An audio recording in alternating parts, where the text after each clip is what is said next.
नमस्कार विद्यार्थी मित्रांनो. आपली ग्रामसेवकची जी सिरीज सुरू आहे, त्यामधले आपण पुढचे प्रश्न पाहणार आहोत. आणि क्वेश्चन आवडत असन, जे मी शिकवत आहे ते समजत असन, तर विद्यार्थी मित्रांनो, तुमच्या मित्रांना, मैत्रिणींना हे व्हिडिओ शेअर करा, जेणेकरून तुम्ही सपोर्ट केल्यानंतर आपण असेच व्हिडिओ कंटिन्यू ठेवणार आहोत. आणि यावर आपल्या या चॅनलवर आपण मराठी यानंतर जी के पण सुरू करणार आहोत. तर विद्यार्थी मित्रांनो, वेळ न घालता आपण आपल्या क्वेश्चनकडे वळूया. तर आपला पहिला प्रश्न आहे आजचा, ते म्हणजे सर्वात जास्त ऑक्सिजन देणारे वृक्ष कोणते? सर्वात जास्त ऑक्सिजन देणारे वृक्ष कोणते? तर विद्यार्थी मित्रांनो, कोणता आहे?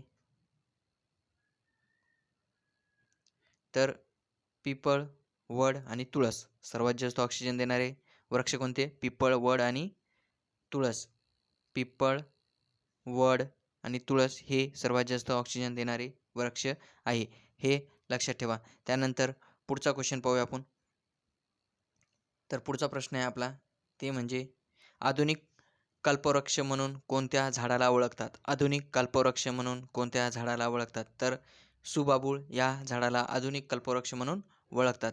त्यानंतर पुढचा प्रश्न पाहूया आपला, बंदुकाची बट तयार करण्यासाठी कशाचा उपयोग होतो? बंदुकाची बट तयार करण्यासाठी कशाचा उपयोग होतो? तर भेंडीचा उपयोग होतो. बंदुकाची बट तयार करण्यासाठी भेंडीची उपयोग होतो. तर त्यानंतर पुढचा प्रश्न पाहूया आपण आपला. तर पुढचा प्रश्न आहे आपला, ते म्हणजे वनाचा राजा कोणत्या वृक्षास म्हणतात? वनाचा राजा कोणत्या वृक्षास म्हणतात? तर साग या वनाचा राजा असे म्हणतात. कशाला म्हणतात? सागाला वनाचा राजा म्हणतात, हे लक्षात ठेवा. कशाला वनाचा राजा म्हणतात? क्वेश्चन आल्यानंतर तुम्हाला सांगता आलं पाहिजे की सागला वनाचा राजा म्हणतात, हे लक्षात ठेवा. पुढचा प्रश्न पाहू आपला, ते म्हणजे सदाहरित वनात सापडणाऱ्या कोणत्या लाकडाचा उपयोग जहाज बांधणीसाठी केला जातो? सदाहरित वनात सापडणाऱ्या कोणत्या लाकडाचा उपयोग जहाज बांधणीसाठी केला जातो? तर कोणत्या वृक्षाचा उपयोग केला जातो? तर चलपास. कशाचा? चलपास याचा वापर कशासाठी केला जातो? सदाहरित वनात सापडणाऱ्या कोणत्या लाकडाचा उपयोग जहाज बांधणीसाठी करतात? तर जहाज बांधणीसाठी चलपासचा उपयोग करतात, हे लक्षात ठेवा. त्यानंतर पुढचा प्रश्न आपला, ते म्हणजे रबर कोणत्या झाडापासून मिळते? रबर कोणत्या झाडापासून मिळते? तर रबर हे हेविया ब्राझिलिनासिस हेविया ब्राझिलिनासिस या झाडापासून रबर मिळतो आपल्याला. रबर कोणत्या झाडापासून मिळते? तर हेविया ब्राझिलिनासिस यापासून रबर मिळतो. त्यानंतर पुढचा प्रश्न पाहू आपला, ते म्हणजे मच्छर दूर करणाऱ्या क्रीममध्ये कोणत्या वृक्षाच्या पानाचा उपयोग करतात? मच्छर दूर करणाऱ्या क्रीममध्ये कडुलिंब. कशाचा? कडुलिंब वृक्षाच्या पानाचा उपयोग करतात. त्यानंतर पुढचा प्रश्न पाहू आपला, ते म्हणजे भारतीय वन व्यवस्थापन संस्था कुठे आहे? भारतीय वन व्यवस्थापन संस्था कुठे आहे? तर कुठे आहे? भोपाळमध्ये आहे. आणि त्याची स्थापना कधी झाली? तर 1982 मध्ये भारतीय वन व्यवस्थापन संस्थाची स्थापना आहे, 1982. आणि कुठे आहे भारतीय वन व्यवस्थापन संस्था? तर भोपाळ येथे आहे. त्यानंतर पुढचा प्रश्न पाहू आपला, वन प्रशिक्षण विद्यालय कुठे आहे? वन प्रशिक्षण विद्यालय कुठे आहे? तर डेहराडून इथे आहे. कुठे आहे? डेहराडून. वन प्रशिक्षण विद्यालय कुठे आहे? डेहराडून. आणि मागचा प्रश्न आपण जे पाहिला ते कशाबद्दल पाहिला आपण? तर ते पाहिलं आपण वन व्यवस्थापन संस्था कुठे आहे? वन व्यवस्थापन विचारलं तर भोपाळ. आणि पुढचा प्रश्न आहे आपला, वन प्रशिक्षण संस्था. प्रशिक्षण विचारलं तर डेहराडून. वन व्यवस्थापन आणि प्रशिक्षण याच्यामध्ये फरक आहे. वन व्यवस्थापन विचारलं तर भोपाळ आणि प्रशिक्षण विचारलं तर डेहराडून. वन प्रशिक्षण विद्यालय कुठे आहे? तर डेहराडून. त्याची स्थापना कधी झाली? तर 1878 मध्ये स्थापना झाली आहे. त्यानंतर पुढचा प्रश्न पाहू आपला, भारतीय वनस्पती संरक्षण संस्था. भारतीय वनस्पती संरक्षण संस्था कुठे आहे? तर कोलकाता. कुठे आहे? तर कोलकाता येथे भारतीय वनस्पती संरक्षण संस्था आहे. भारतीय वनस्पती संरक्षण संस्था कुठे आहे? कोलकाता. यामध्ये स्पष्टीकरण देण्यासारखं काहीही नाही विद्यार्थी मित्रांनो. याच्यात हे वन लाईनर क्वेश्चन आहे आणि हे तुम्हाला लक्षात ठेवणं लागणार आहे. त्यानंतर भारतीय वनस्पती संरक्षण संस्था कोलकात्याला आहे. भारतीय प्रशिक्षण संस्था डेहराडूनला आहे आणि भारतीय व्यवस्थापन संस्था भोपाळला आहे, हे लक्षात ठेवा. त्यानंतर पुढचा प्रश्न पाहू आपला, ते म्हणजे निलगिरी झाडाचे संशोधन केंद्र कुठे आहे? निलगिरी झाडाचे संशोधन केंद्र डेहराडून येथे आहे. निलगिरी झाडाचे संशोधन केंद्र कुठे आहे? तर कुठे आहे? तर डेहराडून येथे आहे. कुठे? डेहराडून. निलगिरी झाडाचे संशोधन केंद्र कुठे आहे? तर डेहराडून. त्यानंतर पुढचा प्रश्न पाहू आपला, ते म्हणजे भारतीय प्राणी कल्याण बोर्ड मुख्यालय कुठे आहे? भारतीय प्राणी कल्याण बोर्ड मुख्यालय कुठे आहे? तर कुठे आहे? तर चेन्नई, तामिळनाडू. भारतीय प्राणी कल्याण बोर्ड मुख्यालय कुठे आहे? तर चेन्नई, तामिळनाडू येथे प्राणी कल्याण बोर्ड आहे. म्हणजे कल्याण बोर्डाचं मुख्यालय कुठे आहे? तर चेन्नई, तामिळनाडू येथे आहे. त्यानंतर पुढचा प्रश्न पाहू आपला, ते म्हणजे महाराष्ट्र वन विकास मंडळचे मुख्यालय कुठे आहे? महाराष्ट्र वन विकास मंडळचे मुख्यालय कुठे आहे? तर नागपूर येथे आहे. विद्यार्थी मित्रांनो, क्वेश्चन आवडत असेल कमेंट करा, लाईक करा आणि तुमच्या मित्राला पण शेअर करा. आणि मी जे तुम्हाला क्वेश्चन देतो आहे किंवा क्वेश्चन जे सांगत आहे ते इम्पॉर्टंट वाटत असेल विद्यार्थी मित्रांनो, आपल्याला कमेंट करून सांगा आणि याच्यात काय चेंजेस करायचे ते पण सांगा. आणि व्हिडिओ जर बघत असाल विद्यार्थी मित्रांनो, तर त्याला लाईक पण करा, कमेंट पण करा. आणि काही विद्यार्थी काय करतात, कमेंट करत नाही किंवा लाईक पण करत नाही आहे, व्हिडिओ पाहतात आणि निघून जातात. तर विद्यार्थी मित्रांनो, असं करू नका. तर सपोर्ट करा, जेणेकरून मी असेच व्हिडिओ तुम्हाला देत राहीन.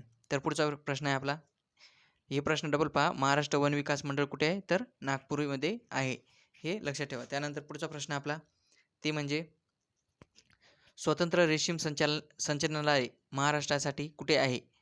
स्वतंत्र रेशीम संचालनालय महाराष्ट्रासाठी कुठे आहे? तर नागपूर येथे आहे, हे लक्षात ठेवा. त्यानंतर पुढचा प्रश्न, तर राज्यातील पहिली वन्यजीव DNA तपासणी प्रयोगशाळा कुठे उभारण्यात आली? राज्यातील पहिली वन्यजीव DNA तपासणी प्रयोगशाळा कुठे उभारण्यात आली आहे? तर नागपूर येथे उभारण्यात आले आहे. कुठे? नागपूर. त्यानंतर महाराष्ट्र राज्य शासनाच्या वन विभागाने हॅलो फॉरेस्ट या नावाने हेल्पलाईन सुरू केली आहे. त्यासाठी कोणत्या टोल फ्री क्रमांकावर संपर्क साधावा लागेल? महाराष्ट्र राज्य शासनाच्या वन विभागाने हॅलो फॉरेस्ट या नावाने हेल्पलाईन सुरू केली आहे. त्यासाठी कोणत्या टोल फ्री क्रमांकावर संपर्क साधावा लागेल? कोणत्या? तर नंबर काय आहे?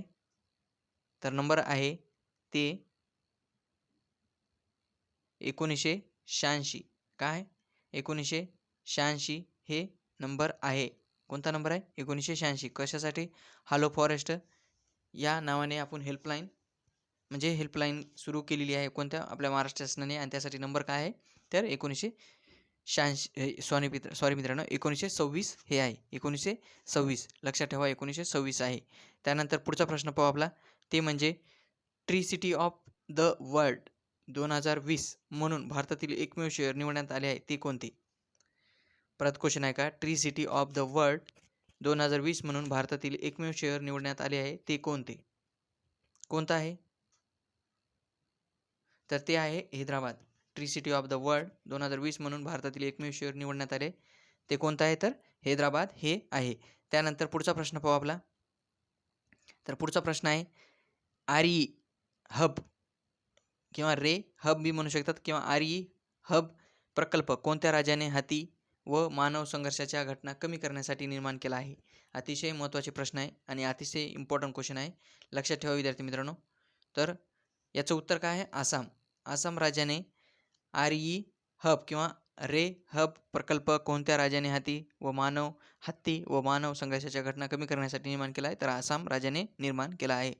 त्यानंतर पुढचा प्रश्न पाहू आपला, टोमॅटोच्या खाण्यायोग्य भागास काय म्हणतात? टोमॅटोच्या खाण्यायोग्य भागास काय म्हणतात? तर काय म्हणतात? तर त्याला म्हणतात मेसोकार्प. काय म्हणतात? मेसोकार्प हे टोमॅटोच्या खाण्यायोग्य भागास म्हणतात. मेसोकार्प हे लक्षात ठेवा. त्यानंतर पुढचा प्रश्न पाहू आपला, प्रादेशिक भाजीपाला संशोधन केंद्र कुठे आहे? प्रादेशिक भाजीपाला संशोधन केंद्र कुठे आहे? तर कुठे आहे? तर वाकोली रत्नागिरी येथे प्रादेशिक भाजीपाला संशोधन केंद्र आहे. वाकोली येथे रत्नागिरी, वाकोली रत्नागिरी येथे प्रादेशिक भाजीपाला संशोधन केंद्र आहे. विद्यार्थी मित्रांनो, एक लक्षात ठेवा, हे जे वन लाइनर क्वेश्चन आहेत हे आज आपण का घेत आहे, कारण हे अतिशय इम्पॉर्टंट क्वेश्चन आहे. आणि मुख्यालय कुठे आहे, त्यांची संस्था कुठे आहे किंवा संशोधन केंद्र कुठे आहे स्थापन केले जाते केले आहे, हे जे याच्यावर क्वेश्चन येऊ शकतात. आणि एक दोन क्वेश्चन आल्यानंतर तुम्हाला ते कटू नये, चुकू नये, त्यासाठी आपण हे वन लाइनर आज क्वेश्चन घेतले. आज ज्या क्वेश्चनमध्ये आपल्याला स्पष्टीकरण द्यायचे ते स्पष्टीकरण देण्यासारखे क्वेश्चन आज आपण घेतलेले नाही आहे. आपण नेहमीप्रमाणे घेतोय, ते आपण नेहमीप्रमाणे घेणारच आहोत. पण आज आपण असे वन लाइनरच क्वेश्चन घेतलेले आहे, ज्या ठिकाणी ते तुम्हाला माहीतच असलं पाहिजे. तर विद्यार्थी मित्रांनो, चला पुढचा प्रश्न आहे आपला, ते म्हणजे प्रादेशिक भाजीपाला संशोधन केंद्र कुठे आहे? प्रादेशिक भाजीपाला संशोधन केंद्र कुठे आहे? तर वाकोली रत्नागिरी. आपण मागच क्वेश्चन पाहिले, वाकोली रत्नागिरी. त्यानंतर पुढचा प्रश्न पाहू आपला, कांदा कापताना अमोनियामुळे डोळ्यात पाणी येते, ते निर्माण करणारा घटक कोणता? कांदा कापताना अमोनियामुळे डोळ्यात पाणी येते, ते निर्माण करणारा घटक कोणता? तर काय आहे प्रश्नाचं उत्तर, काय आहे? तर अलील प्रोपिल डायसल्फाइड. अलील प्रोपिल डायसल्फाइड हे आहे. लक्षात ठेवा, कांदा कापताना अमोनियामुळे डोळ्यात पाणी येते, निर्माण करणारा घटक कोणता? तर अलील प्रोपिल डायसल्फाइड हे आहे. हे लक्षात ठेवा. पुढचा प्रश्न पाहू आपला. तर पुढचा प्रश्न आहे ते म्हणजे मिरचीमध्ये लाल रंग आणणारा घटक कोणता? मिरचीमध्ये लाल रंग आणणारा घटक कोणता? तर काय उत्तर आहे? कॅप्सेथिन. कॅप्सेथिन. कॅप्सेथिन. त्यानंतर पुढचा, मिरचीमध्ये तिखटपणा आणणारा घटक कोणता? मिरचीमध्ये तिखटपणा आणणारा घटक कोणता? कॅप्सिन. कॅप्सेसिन. कॅप्सेसिन हे मिरचीमध्ये तिखटपणा आणणारा घटक आहे. त्यानंतर पुढचा प्रश्न, हळदीला पिवळा रंग कशामुळे येतो? हळदीला पिवळा रंग कशामुळे येतो? तर क्युरोमिन. क्युरोमिनमुळे हळदीला पिवळा रंग येतो. कशामुळे येतो? तर क्युरोमिनमुळे हळदीला पिवळा रंग येतो. त्यानंतर पुढचा, वांगे व टमाटे यांच्या संकरातून तयार झालेले पीक. वांगे व टमाटे यांच्या संकरातून तयार झालेले पीक कोणते? तर ब्रोमॅटो. वांगे व टमाटे यांच्या संकरातून तयार झालेले पीक कोणते? ब्रोमॅटो. ब्रोमॅटो हे वांगे व टमाटे यांच्या संकरातून तयार झालेले पीक आहे. त्यानंतर पुढचा, लसणाला वास आणणारा घटक कोणता? लसणाला वास आणणारा घटक कोणता? एलायसिन. काय आहे? एलायसिन हे लसणाला वास आणणारा घटक आहे. तर लसणाबद्दल आपण जर विचार केला तर लसूण हा कोणता पीक आहे? कोणत्या हंगामात घेतला जातं लसूण? तर लसूण हे कोणत्या हंगामात घेतलं जातं? तर लसूण हे रब्बी. कोणत्या हंगामात? रब्बी हंगामात घेतलं जाणारं पीक आहे आणि कांदावर्गीय पीक आहे. काय आहे? कांदावर्गीय पीक आहे. कांदावर्गीय पीक आहे, हे लक्षात ठेवा. कांदावर्गीय पीक आहे, हे पण माहीत असलं पाहिजे. आणि मध्य प्रदेशमध्ये सर्वात जास्त लागवड केली जाते. कुठे? मध्य प्रदेशमध्ये. मध्य प्रदेशमध्ये सर्वात जास्त याची लागवड केली जाते. जवळपास 34% लागवड केली जाते. त्यानंतर लसणाचा जे वास व चव त्यातील आपण ॲन्सिलिन सारख्या सल्फर संयोगामुळे असतो. लसणाचा वास व चव त्यातील कशामुळे? ॲन्सिलिनमुळे त्याची चव. आपण कशाचा वास पाहिले, पण चव, जे वास आणि चव कशामुळे आपण म्हणले? एलायसिन. वास कशामुळे? एलायसिनमुळे येतो, हे तर सांगितलं आहे. पण आपण याच्या महत्त्वाच्या जाती पाहूया. जाती अतिशय महत्त्वाच्या असतात, कारण याच्यावर क्वेश्चन हमखास विचारले जातात. तर जातीचा विचार केला तर याच्या जाती कोणत्या? गोदावरी. गोदावरी ही लसणाची एक जात आहे. त्यानंतर सेवता. सेवता. त्यानंतर यमुना. यमुना. त्यानंतर गोदावरीला दुसरं पण नाव आहे, सिलेक्शन 2. गोदावरीला आपण काय म्हणतो? सिलेक्शन 2 पण म्हणतात. आणि शेवताला सिलेक्शन 10. काय? सिलेक्शन 10 शेवताला म्हणतात. आणि यमुना सफेद हे काय आहे? यमुना सफेद, हे लक्षात ठेवा. यमुना सफेद हे जाती आहे. त्यानंतर G282. त्यानंतर फुले बसवंत. काय? फुले बसवंत. फुले बसवंत ह्या कशात जाती आहेत? ह्या लसणाच्या जाती आहेत, हे लक्षात ठेवा. त्यानंतर पुढचा प्रश्न पाहू आपला. जिथे स्पष्टीकरण देण्यासारखे क्वेश्चन आहे तिथे आपण स्पष्टीकरण देणारच आहोत आणि जिथे स्पष्टीकरण देण्यासारखे नाही आहे क्वेश्चन तिथं आपण स्पष्टीकरण घेणार नाही, कारण स्पष्टीकरण देण्यासारखे क्वेश्चन असेल तर आपण तिथे स्पष्टीकरण घेणारच आहोत, हे लक्षात ठेवा. त्यानंतर वाटाणा उत्पादनात भारताचा क्रमांक कितवा आहे? वाटाणा उत्पादनात भारताचा क्रमांक कितवा आहे? तर वाटाणा उत्पादनात भारताचा कितवा क्रमांक आहे? तर प्रथम क्रमांक आहे. कशामध्ये? वाटाण्यामध्ये भारताचा कितवा क्रमांक आहे? तर प्रथम क्रमांक वाटाण्यामध्ये आहे. आणि वाटाण्याचा जर विचार केला तर वाटाणा हे काय आहे? हे वाटाणा हे रब्बी पीक आहे. काय आहे? रब्बी पीक आहे, हे लक्षात ठेवा. आणि वाटाण्याच्या जाती कमी प्रमाणात जाती आहेत, पण जाती आपण त्याच्या महत्त्वाच्या असतात. तर आपण जाती पाहूया. जातीचा जर विचार केला तर बोनव्हिला, काय? बोनव्हिला बोनव्हिला ही एक जात आहे. त्यानंतर आर्केल किंवा आर्कल हे एक जात आहे. ह्या 2 जाती आहेत. कशाच्या? ह्या वाटाण्याच्या जाती आहेत.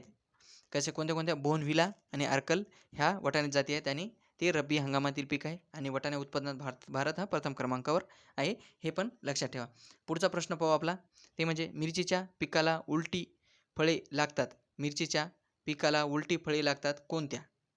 तर काय विचारले? मिरचीच्या पिकाला उलटी फळे लागतात तर कोणती आहे? तर पंत C1 मिरची अशी कोणती मिरची आहे की त्या झाडाला उलट्या त्या मिरच्या लागतात. तर कोणती आहे? तर पंत सी ही आहे जात मिरचीची. त्यानंतर जर मिरचीबद्दल आपण एक विचार केला तर मिरची महाराष्ट्रातील जे स्थानिक जाती आहेत, त्यानंतर सुधारित जाती आहेत, नवीन सुधारित जाती आहेत, अशा खूप प्रमाणात आपल्या मिरचीच्या जाती आहेत. तर आपण काही मिरचीच्या जाती पाहूया आणि आपण मिरचीचा तिखटपणा कशामुळे येतो हे पण आपण मागे क्वेश्चन पाहिलेलं आहे. पण आपण आता इथे पाहूया किंवा मिरचीला लाल रंग कशामुळे येतो? तर मिरचीला लाल रंग कशामुळे येतो? तर लाल रंग येतो कॅप्सेनथिन. कशामुळं? कॅप्सेनथिनमुळे मिरचीला लाल रंग येतो, हे लक्षात ठेवा. एक मी लिहून देतोय, लक्षात ठेवा जेणेकरून तुम्हाला ते समजणार आणि लक्षात राहील. तर कशामुळे मिरचीला लाल रंग कशामुळे येतो? तर लाल रंग हे कॅप्सेथिन कशामुळे?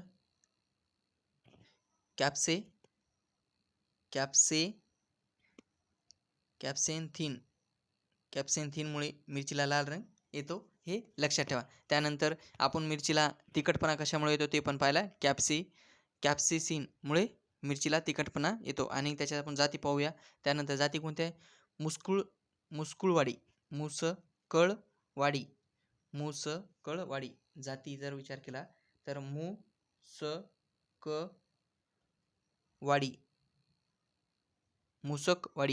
मुसकवाडी हे एक जात आहे. त्यानंतर संकेश्वरी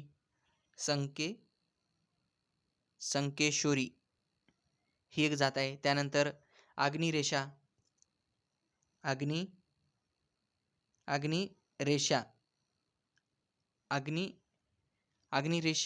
नाही विद्यार्थी मित्रांनो, अग्निरेखा आय थिंक अग्निरेखा काहीतरी नाव आहे. अग्निरेखाच आहे, हे लक्षात ठेवा.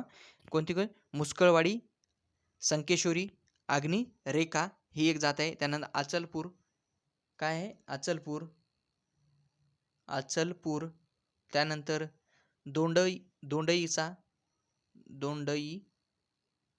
दोंडईचा त्यानंतर मलकापूर ह्या जाती आहेत. त्यानंतर अजून भरपूर जाती आहेत. त्यानंतर फुले ज्योती, त्यानंतर फुले मुक्ता जे लिहिलेले आहेत ते तर लक्षात ठेवा. त्यानंतर फुले ज्योती, फुले मुक्ता, त्यानंतर NP 46A ज्वाला, त्यानंतर पंत C1 आणि पंत C2. 1 म्हणजे 1 आणि पंत C2 ह्या कशात जाती आहेत? ह्या मिरचीत जाती आहेत, हे लक्षात ठेवा. कोणत्या? मुसकळवाडी, संकेश्वरी, अग्निरेखा, अचलपूर, दोंडईचा, मलकापूर, त्यानंतर फुले ज्योती, फुले मुक्ता, त्यानंतर NP 46A, त्यानंतर ज्वाला, पंत C1, त्यानंतर पंत C2 ह्या जाती आहेत मिरचीच्या, हे लक्षात ठेवा. त्यानंतर पुढचा प्रश्न पाहू आपला, ते म्हणजे वांगी उत्पादनात प्रथम क्रमांकाचे राज्य कोणते? वांगी उत्पादनात प्रथम क्रमांकाचे राज्य कोणते? तर कोणता राज्य आहे वांगी उत्पादनामध्ये प्रथम क्रमांकावर? हे क्वेश्चन अतिशय महत्त्वाचं आहे, हे लक्षात ठेवा. कोणता आहे वांगी उत्पादनामध्ये प्रथम क्रमांकाचा राज्य आहे? तर वांगी उत्पादनामध्ये प्रथम क्रमांकाचा राज्य आहे ते म्हणजे पश्चिम बंगाल हे वांगी उत्पादनामध्ये प्रथम क्रमांकाचं राज्य आहे, हे लक्षात ठेवा. त्यानंतर पुढचा प्रश्न पाहू आपला. जर वांगीबद्दल जर पाहिलं तर आपण वांगीबद्दल पाहूया, वांगीच्या जाती वगैरे. जर वांगीचा विचार केला तर वांगीच्या आपण जाती पाहू, कारण जातीवर क्वेश्चन येतोय. त्यानंतर वांगीच्या जाती जर विचार केला तर वांगीमध्ये पहिली जात कोणती आहे तर कृष्णा. वांगीची जात कोणती आहे पहिली तर एक जात आहे वांगीची, ती म्हणजे कृष्णा. कृष्णा नावाची एक जात आहे वांगीची. त्यानंतर आहे मांजरी गोट्टा. मांजरी गोट्टा. मांजरी गोटा. त्यानंतर प्रगती. त्यानंतर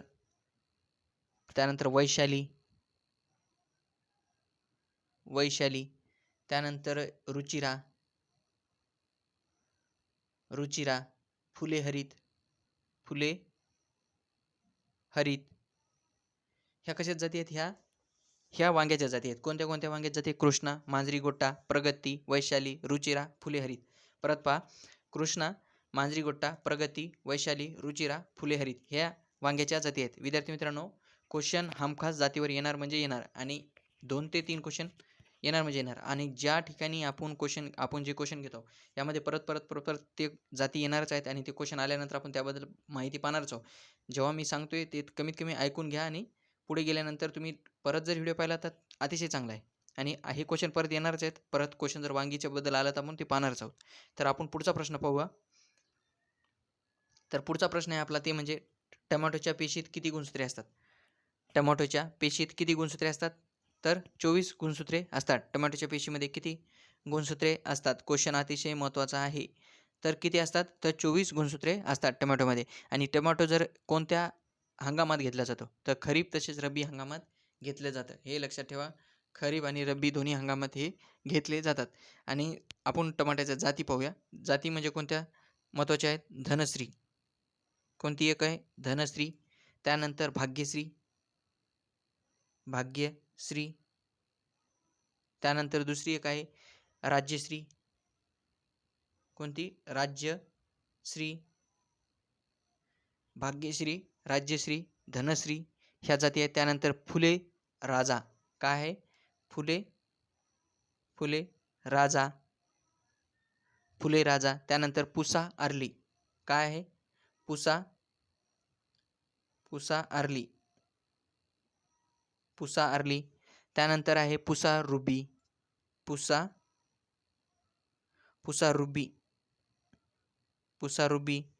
ह्या कशाच्या जाती आहेत?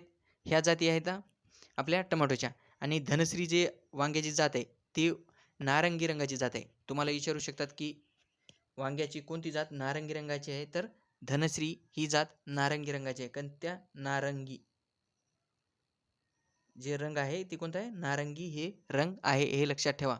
त्यानंतर हे अतिशय महत्त्वाच्या जाती आहेत. धनश्री, भाग्यश्री, राज्यश्री, फुलराजा, पुसा आर्ली आणि पुसा रुबी ह्या टोमॅटोच्या जाती आहेत. टोमॅटोमध्ये किती गुणसूत्रे असतात? 24 गुणसूत्रे असतात, हे पण लक्षात ठेवा. त्यानंतर पुढचा प्रश्न पाहू आपला, ते म्हणजे सर्वात जास्त बटाट्याचे उत्पादन करणारे राज्य. सर्वात जास्त बटाट्याचे उत्पादन करणारे राज्य कोणता? तर सर्वात जास्त बटाट्याचे उत्पादन करणारा कोणता राज्य आहे हे सांगा. कोणतं आहे बटाट्याचे सर्वात जास्त उत्पादन करणारे राज्य? तर उत्तर प्रदेश हे बटाट्याचे सर्वात जास्त उत्पादन करणारा राज्य आहे. कोणतं? उत्तर प्रदेश हे सर्वात जास्त बटाट्याचे उत्पादन करणारा राज्य आहे, हे लक्षात ठेवा. त्यानंतर पुढचा प्रश्न पाहू आपण. बटाट्याबद्दल मागल्या क्वेश्चनमध्ये आणि मागल्या आपण आपले जो व्हिडिओ आहे त्यामध्ये पण पाहिलेलं आहे. तर सर्वात जास्त उत्पादन कुठे होतं? तर उत्तर प्रदेशमध्ये होते. कशाचं होतं? तर बटाट्याचं होतं, हे लक्षात ठेवा. त्यानंतर पुढचा प्रश्न, जगात सर्वात जास्त भाजी म्हणून कोणत्या भाजीचा उपयोग करतात? जगात सर्वात जास्त भाजी म्हणून कोणत्या भाजीचा उपयोग करतात? तर कोणत्या भाजीचा उपयोग करतात? तर कांदा. जगात सर्वात जास्त भाजी म्हणून कोणत्या भाजीपाल्याचा उपयोग होतो? तर कांदा याचा उपयोग सर्वात जास्त होतो, हे लक्षात ठेवा. आपण कांद्याबद्दल माहिती पाहिली नाही, तर कांद्याबद्दल आपण माहिती पाहूया. तर कांदा हे जे खरीप कांदा जे म्हणतोय ते जूनमध्ये घेतला जातो, आणि रब्बी कांदा जो असतो ते जुलै आणि ऑगस्टमध्ये घेतलं जातं, हे लक्षात ठेवा. आणि जे खरीप हंगामामध्ये किंवा रब्बी हंगामामध्ये त्यानुसार पण जाती आहेत, आणि हे लक्षात ठेवा. आपण एकत्रितच पाहू जे त्याच्या जाती आहेत. तर म्हणजे कांद्याची जात कोणती? बसवंत. कोणती जात आहे? बसवंत. बसवंत बसवंत 780 बसवंत 780 ही एक कांद्याची जात आहे. त्यानंतर फुले समर्थ काय आहे? फुले समर्थ फुले समर्थ ही एक जात आहे. त्यानंतर त्यानंतर एन 2 4 आणि 1 ही एक अशी जात आहे. त्यानंतर AF LR अशी एक जात आहे. कोणती? AF LR ही एक अशी जात आहे. त्यानंतर दुसऱ्या जर जाती विचार केला, लाल रंगाच्या जाती आहेत कांद्याच्या. काही कांद्याच्या लाल रंगाच्या जाती आहेत. ते म्हणजे कोणत्या? त्या आहेत N2 4 1 ही जी जात घेतली आपण, ही परत लिहून घेतली आपण. परत न घेता आपण दुसरी जात लिहू याच्या जागी. ही एक लाल रंगाची जात आहे. त्यामध्ये आपण दुसरी जात आहे ती म्हणजे पुढची. तर पुढची जात आहे ती पंजाब सिलेक्शन. कोणती? पंजाब सिलेक्शन. पंजाब सिलेक्शन. त्यानंतर दुसरी एक जात आहे त्यामध्ये पुसा रतनहार. पुसा रतनार. त्यानंतर पुसा माधवी.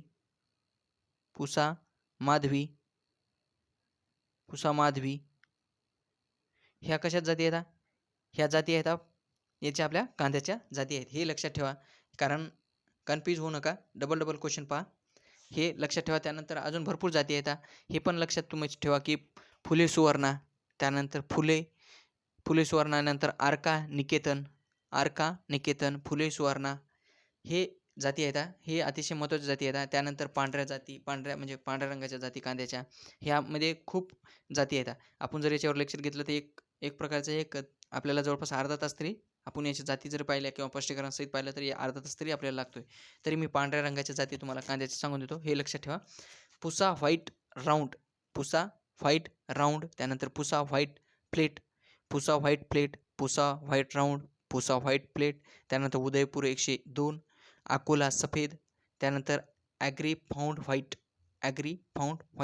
ह्या कशात जाती आहेत? ह्या कांद्याच्या जाती आहेत. Pusa white round, Pusa white flat.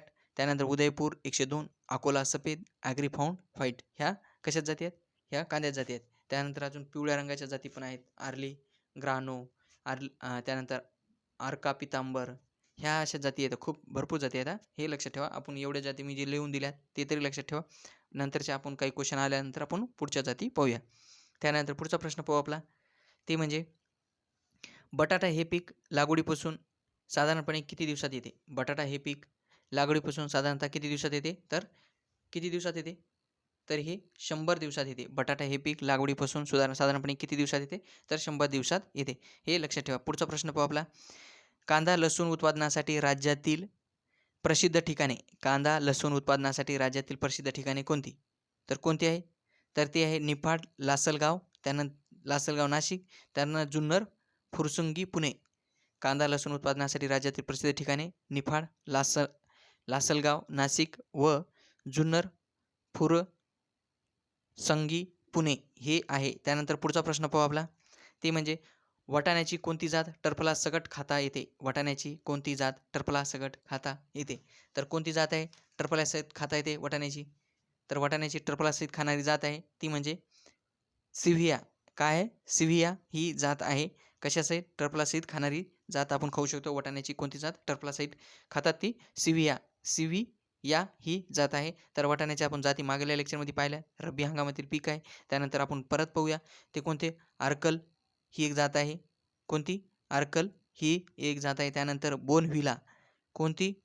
बोनव्हिला ही एक जात आहे. ह्या दोन जाती अतिशय महत्त्वाच्या आहेत, हे लक्षात ठेवा. त्यानंतर पुढचा प्रश्न पाहू आपण, कारण आपण हे क्वेश्चन पाहिलेला आहे आणि हे जाती पाहिल्या म्हणून आपण पुढे फास्ट घेत आहे. पुढचा क्वेश्चन, महात्मा फुले कृषी विद्यापीठाने विकसित केलेली कारल्याची जात कोणती?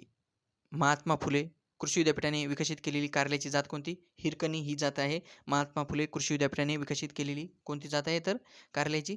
तर हिरकणी हिरकणी ही जात आहे, लक्षात ठेवा. आणि तुम्हाला क्वेश्चन येऊ शकतो की कारल्याची हिरकणी ही कशाची जात आहे, तर कारल्याची जात आहे. आणि कारल्याची जात आहे हिरकणी ही कोणी विकसित केली, कोणत्या विद्यापीठाने केली, तर महात्मा फुले कृषी विद्यापीठाने विकसित केली आहे. आणि आपण कारल्याच्या जाती जर पाहिल्या, कारल्याबद्दल थोडी माहिती पाहूया आपण. कारला हे खरीप व उन्हाळी हे पीक आहे. कोणतं पीक आहे, खरीप व उन्हाळी हे पीक आहे. आणि जाती जर पाहिले, फुले ग्रीन गोल्ड, फुले फुले ग्रीन फुले ग्रीन गोल्ड, काय फुले ग्रीन गोल्ड ही एक जात आहे. त्यानंतर हिरकणी ही दुसरी जात आहे, हे महत्त्वाचे आहे. तर त्यानंतर कारल्याला कडूपणा त्यातील कशामुळे येतो, कारल्याला कडूपणा कशामुळे येतो हे लक्षात ठेवा. शॉर्टकट लिहित आहे मी. कडूपणा कशामुळे येतो, मेमोर्डिकोसाइड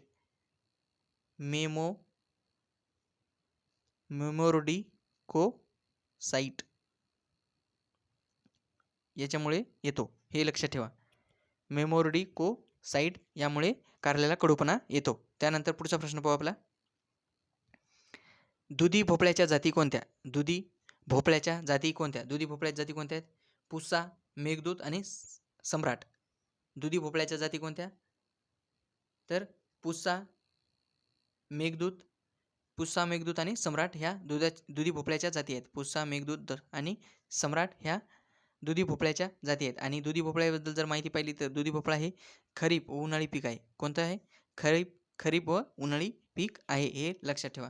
त्यानंतर पुढचा प्रश्न आहे, वांग्याची वैशाली व मांजरी गोटा या जाती संकर करून विकसित केलेली जात कोणती, वांग्याची वैशाली व मांजरी गोटा या जातीचा संकर करून विकसित केलेली जात कोणती.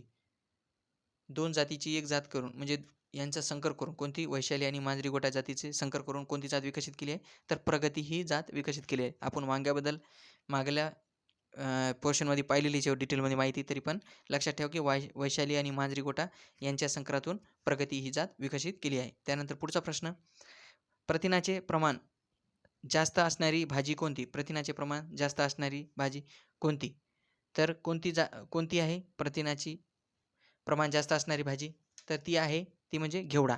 कोणती आहे, तर घेवडा ही अशी जात आहे ती प्रथिनाचे प्रमाण सर्वात जास्त असते. कशामध्ये असते, तर घेवड्यामध्ये सर्वात जास्त प्रथिनाचे प्रमाण असते, हे लक्षात ठेवा.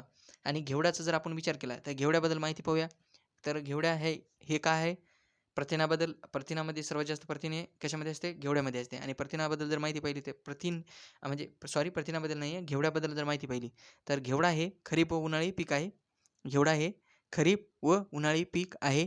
आणि घेवड्याच्या वाळलेल्या बियांनी काय बनवलं जातं, राजमाजी म्हणतात.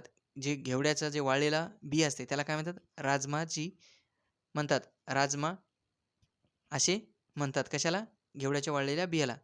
त्यानंतर जर घेवड्याच्या जाती जर पाहिल्या तर घेवड्याच्या जाती अतिशय महत्त्वाचे असतात. जातीबद्दल तो क्वेश्चन येणार म्हणजे येणार, मी परत सांगत आहे, हे पण लक्षात ठेवा. तर जातीबद्दल जर विचार केला तर जाती कोणत्या आहेत, कनेक्टेनर एक आहे. पहिली जात कोणती आपण लिहू घ्या,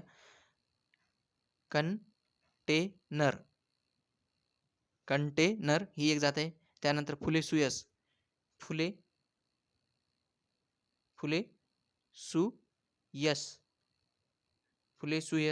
त्यानंतर दुसरी जात आहेत पुसा पार्वती.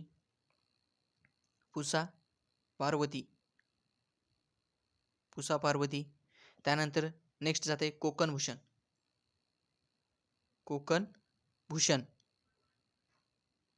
भूषण.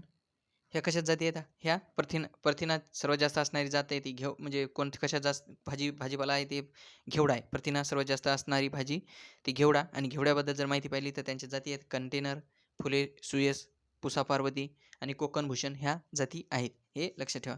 त्यानंतर पुढचा प्रश्न पाहू आपला. तर पुढचा प्रश्न आहे, प्रादेशिक बटाटा संशोधन केंद्र कुठे आहे, प्रादेशिक बटाटा संशोधन केंद्र आहे मंचर पुणे. प्रादेशिक बटाटा संशोधन केंद्र मंचर पुणे येथे आहे, हे लक्षात ठेवा. त्यानंतर पुढचा प्रश्न आहे, कोकण कृषी विद्यापीठाने विकसित केलेली मिरचीची जात कोणती, कोकण कृषी विद्यापीठाने विकसित केलेली मिरची जात आहे कोकण कीर्ती. आपण मिरचीबद्दल माहिती पाहिलेली आहे, मिरची जाती वगैरे पाहिल्या, सर्व क्वेश्चन आपण घेतलेले आहेत. तर आपण पुढे जाऊया, कारण कोणत्या कृषी विद्यापीठाने कोणती जात विकसित केली याच्यावर क्वेश्चन येणारच आहे. आणि येऊ शकतो असं म्हणणार नाही आहे, कारण येणार म्हणजे येणार.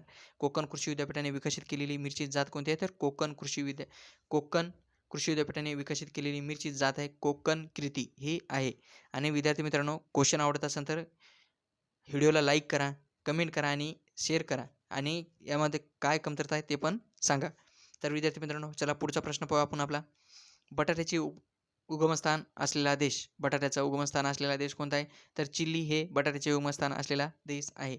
हे लक्षात ठेवा, बटाट्याचं उगमस्थान चिली हे देश आहे. त्यानंतर अद्रकाच्या जाती कोणत्या? अद्रकाच्या जाती कोणत्या आहेत? तर रिओ डी जानेरो, कारण आपण यामध्ये सर्वच जाती घेतलेल्या आहेत. जेवढ्या बी अद्रकाच्या जाती आहेत हे लक्षात ठेवा. अद्रकाच्या जाती रिओ डी जानेरो, कोणती? Rio de Janeiro.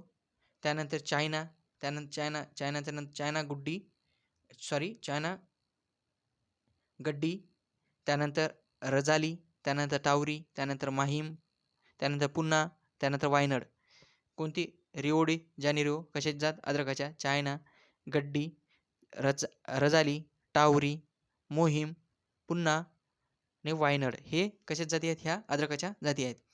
त्यानंतर पुढचा प्रश्न विद्यार्थी मित्रांनो, आज जवळपास आपण यामध्ये 80 प्रश्न घेतले आहेत. किती? 80 प्रश्न घेतलेले आहेत. किती? 80 प्रश्न. स्पष्टीकरण जर विचार केला तर आपण जवळपास स्पष्टीकरणाचा जर विचार केला यामध्ये आपण जवळपास 200 क्वेश्चन घेतले आहेत. स्पष्टीकरणाचा विचार करून जर विचार केला तर 200 प्रश्न आणि फक्त क्वेश्चनचा जर विचार केला तर 80 प्रश्न आपण याच्यामध्ये घेतलेले आहेत. हे लक्षात ठेवा. आणि हे क्वेश्चन तुम्हाला आवडत असेल विद्यार्थी मित्रांनो तर चॅनलला सबस्क्राईब करा, व्हिडिओला लाईक करा आणि वाटत असेल तुमच्या मित्राला आणि मैत्रिणीला शेअर करावं तर शेअर करा, जेणेकरून त्यांना पण माहीत व्हावं की बा जे ग्रामसेवक आणि कृषी सेवकसाठी जे कृषी घटक आहे त्यावर आपण जे क्वेश्चनची जी सिरीज सुरू केलेली आहे ते सगळ्यांना माहीत व्हावं. आणि विद्यार्थी मित्रांनो, यावर आपण मराठी पण घेत आहोत. त्यानंतर आपण आता GS पण सुरू करणार आहोत. आणि विद्यार्थी मित्रांनो, आपण शेवटी आता क्वेश्चन तर संपलेत. यानंतर आपण तुम्हाला विचारत आहे मी, तर तुम्ही कमेंट करून सांगू शकता की जे दारूबंदी पोलीस आहे त्यासाठी आपण मराठी आणि GSसाठी जी सिरीज सुरू करावं अशी माझी इच्छा आहे. पण तुमची जी काही इच्छा असेल तर तुम्ही मला कमेंट करून सांगू शकता आणि कळू शकता. तर जर तुमच्या कमेंट आल्या तर आपण त्यावर विचार करू आणि क्वेश्चन म्हणजे जी सिरीज सुरू करूया. कशासाठी? दारूबंदीसाठी. त्यानंतर तर विद्यार्थी मित्रांनो, चला आपण इथे थांबूया. धन्यवाद.